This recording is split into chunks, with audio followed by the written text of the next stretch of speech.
You are listening to the Fire Rescue Athlete Podcast with your host, Aaron Zamzow. Hey everybody, Aaron Zamzow with the Fire Rescue Athlete Podcast. Today I wanted to talk about a topic that has been in the forefront of most conferences and magazines and research topics in the fire service the last year or 2 years. It's cancer. I just recently did a ton of research and produced a blog post on 5 ways to reduce your chances and prevent cancer in the fire service. And I wanted to talk to you today about those 5 specific things, and also just about how you can spread the word about cancer prevention and what we need to do as a fire service, and what I feel we need to do. But first, let's address some of the things that we know are facts. We know that we need to have our SCBA on throughout the process of any fire, all the way through overhaul. This includes garbage fires, car accidents, even dumpster fires, or of course then obviously house fires and dwellings. So from the moment you see that smoke, you should be masking up to the moment you are basically decontaminated, or you take your PPE off. So number one, we know PPE is something that we've missed the boat on for years, and we need to really focus on. And I think that needs to come from leadership. That needs to come from people taking notice of it and making mention. If you're on a car fire and you're doing a little overhaul, there's no reason why you shouldn't have your mask on. If you're doing a garbage dumpster, there's no reason you shouldn't have your mask on. So we also need to apply pressure from leadership and amongst each other. Just, hey, dude, put your mask on. So number one is PPE. Number two is tobacco use. Smoking is still pretty prevalent in some firehouses. Tobacco use is very prevalent in a lot of firehouses. One of the things that can reduce your instances and chances of getting cancer is tobacco use, or not using tobacco, I should say. The IAFF, along with a lot of other insurance agencies, there's actually some government organizations now that will help you quit and have some great resources to quit. I know that for some it's just a habit that they've always done, and that the nicotine holds on to you, and it's tough to break, and it's really, really difficult to break that habit. But I encourage you to do it, not only for yourself, but for your family and for your crew. With tobacco, the instances of esophageal cancer, lip cancer are through the roof when you are chewing tobacco. The third instance, or the third way to decrease your chances, is to eat a healthy and well-balanced diet.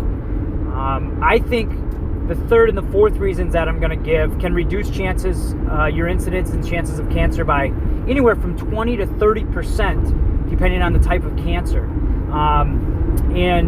Proper nutrition is one thing that I think is seriously overlooked when we talk about cancer in the fire service. It's the one thing that you can readily and easily control every single day of your life, and it's still not getting the airplay and not getting the publicity that I'd like to see, and the emphasis that I'd like to see within the fire service. But eating a proper diet with high instances and high amounts of nutrients from fruits and vegetables, more organic food sources, grass-fed meats, reducing sugars, reducing your chemicals that you eat with the added sweeteners, all really go a long way in helping prevent most types of cancers. So when you eat in the firehouse, you want to make sure that you're eating, natural one-ingredient foods as often as you can. This will greatly reduce your chances of cancer. So far, we're talking about PPE. We talked about smoking and tobacco cessation. We talked about eating fruits and vegetables, foods that help reduce inflammation within the system, reduce your instances of sugars and sweets and artificial chemicals. The fourth thing is maintaining a healthy weight and physically exercising.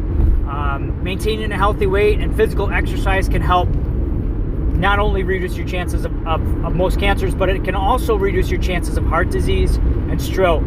And those are the other two things that really kill us in the fire service. Maintaining a healthy weight helps to regulate blood sugars, helps to regulate hormone balance. It also helps you perform better on the fire ground. My recommendation for fire rescue athletes is to combine strength training, high intensity interval training, at least 3 or 4 hours a week, not a day, a week, and then also incorporate in some type of stretching and almost yoga to help with relaxation and stress management. But I feel that number 3, which is eating a nutrient-dense diet, and number 4, exercising regularly, can really reduce your chances of cancer, and has been around for years that we just haven't talked about, and that there's not enough emphasis on that. And then number 5 is make sure you get an annual checkup. There are some great resources out there. I posted some of these resources on this blog post that you will see the link to within the podcast too. As far as one of the best ways to recover from cancer or to treat cancer is to find it in its early onset. One of the best ways to do that is to have an annual physical. And I know that the NFPA is really pushing for that. But I think it's your own duty to your crew and to your family. You want to check a lot of the different things that they can test for cancer and indicators for cancer. As I stated before, there's some good resources that are out there with the Firefighter Cancer Prevention Network. And the other thing that you need to do with that, with your physical, is actually go in and help your provider, educate your provider. There's resources that are available, again, for the third time. I've linked them within the blog post. So from the podcast, it'll take you to firerescuefitness.com. So make sure that your provider understands just the higher instances of the cancer that you are more susceptible to by being in the fire service, and that they can push to get those tests and early identifiers. But I think that is a crucial thing in order to prevent and also limit and catch cancer in any instance before it gets out of control.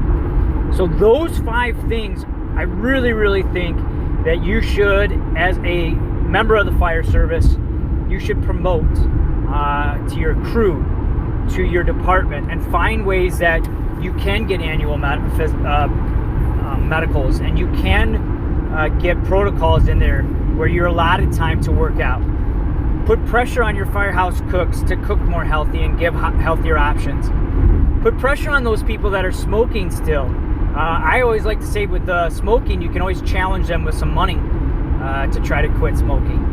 And always clean your PPE and wear your PPE. I think those 5 things can go a long way. And now my last point that I want to make is I don't want you to be that guy or that gal that does 3 of the things and doesn't do the 2 that can really make a major influence and really make a major indent in reducing your chances of getting cancer. And what I mean by that is, there's going to be people that are going to harp on PPE and they're going to harp on wearing your mask, and yet when they go through decon, they'll put everything away and they'll wash their gear, and then they're going to go have a donut and go sit in the TV room.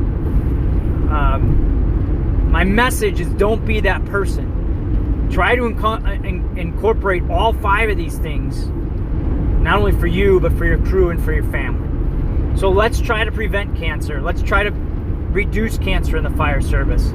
Use positive pressure to make positive changes. Thanks for listening. Get FRF and stay safe, everybody. Thank you for listening to the Fire Rescue Athlete Podcast with your host, Aaron Zamzow. Please tune in again soon for more fitness tips for fire rescue athletes.